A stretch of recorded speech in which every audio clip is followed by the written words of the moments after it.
Okay, this is not what you think. I am not experimenting with face paint for Brazilian Carnival. In fact, this isn't really face painting at all. I don't take requests. It's a new art form called masking, as performed by Jamaica Plain artist Daniel Callahan. I just start seeing things. Think of it as a conversation between artist and subject. Callahan interprets through brushstrokes to reveal something about who I am at this moment. I couldn't tell you exactly how it's influencing your mask. We'll find out. Yeah, we will find out. Before we see how this ends up, let's rewind to when Daniel Callahan, the hip-hop artist, was living in California and had a novel idea for an event. We wanted to throw a ball, and we didn't want to do the Victorian thing where people came with masks on because we felt like that was hiding people.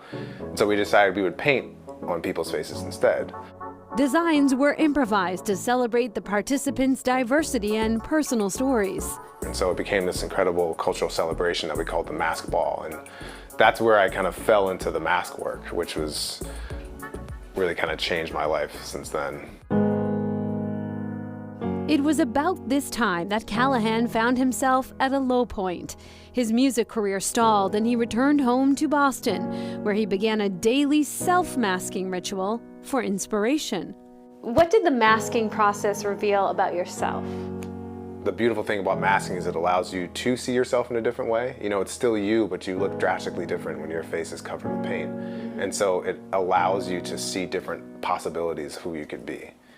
And what he saw was the possibilities were limitless. At first it was a form of self-therapy, and then it really became a way for me to connect with other people.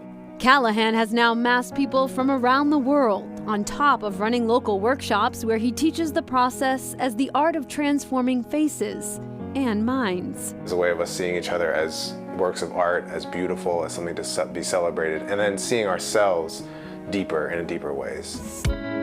And finally, my chance to see myself transformed through the work of the masking pioneer himself. All right. Whoa, that is so cool. Is this the face of a Chronicle reporter ready to take on her next challenge? You really get to determine what your mask means, and if that's what you see, then that's what it is. Jamaica Plain is also home to the more traditional masks of comedy and tragedy, which have been played out here for more than 140 years.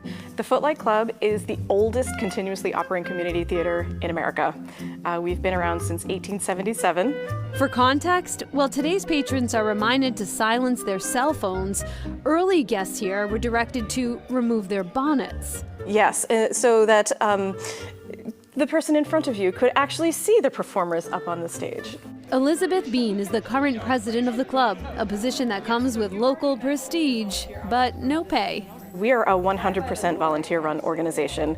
Everybody from our actors on stage to the people who design the sets, the lights, the props. It's a labor of love, for sure. Because the volunteers are not paid, ticket sales combined with generous grants and donations can support what remains a vital artistic outlet in this community.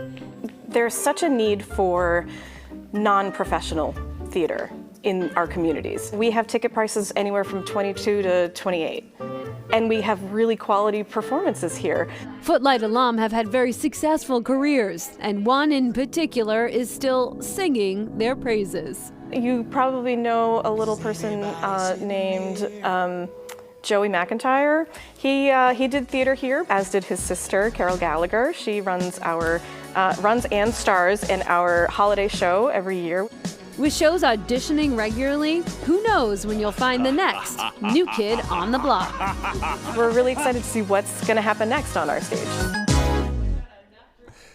Liz Bean is not just the president of the Footlight Club, she is also a performer. She recalls an incident during her very first audition when she fell doing the Charleston and broke her arm in 2 places. Fortunately, she still got the part.